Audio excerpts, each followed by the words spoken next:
Nu vil jeg gerne fortælle om opgave 5. A.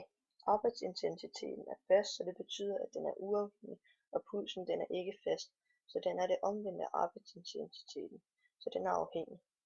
Så har vi B og D. Dem tager jeg til sidst. C. Pulsen vokser med en god tilnærmelse af lineær som funktion af arbejdsintensiteten, fordi R2 er meget tæt på 1.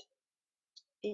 Skæringspunktet er 0,69, så det er der den skærer i y-aksen, så pulsen er meget lav, og når man går 1 hen, går man 57,5 op, så der stiger pulsen altså. Så går vi til næste side. Her har vi B og D.